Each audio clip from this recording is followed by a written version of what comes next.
Hello everyone, চলো বার্থডের mini ব্লগটা তোমাদের সাথে শেয়ার করে দিই। তো আমরা গিয়েছিলাম সাউথ সিটির ক্যাফে মেজুনাতে। আমি আর আমার বন্ধুই গিয়েছিলাম। তো এখানে যাওয়ার কিন্তু একটা মেন কারণ ছিল, সেটা আসছি পরে। আগে তোমাদেরকে ভিতরের অ্যাম্বিয়েন্সটা দেখাই।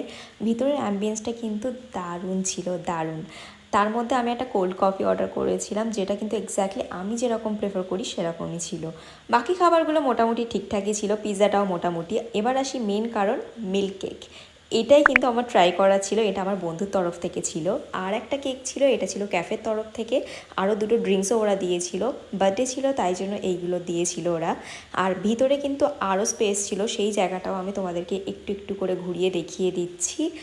বাকি ওভারঅল এক্সপিরিয়েন্স বলতে পারো খুবই ভালো ছিল, ক্যাফে মেজুনা আমার ভালোই লেগেছে। তারপর আমরা দুজনে গিয়েছিলাম মিনিসোতে। এখানকার প্রোডাক্টগুলো আমার বেশ লাগে, তার মধ্যে আমি একটা কোপ নিয়েছিলাম। এটা কিন্তু একটা মাস্ট হ্যাভ ছিল, তোমরা কিন্তু একবার ট্রাই করে দেখতে পারো, খুব ভালো। আর অটোতে বসে বসে ও আমাকে আমার গিফটটা দিচ্ছিল, এই টি শার্টটা, যার পিছনে একটা সোলো লেভেলিংয়ের প্রিন্ট করা ছিল, আমার ফেভারিট অ্যানিমি। আর ভিডিও যদি ভালো লাগে তোমরা ফলো করো। বাই।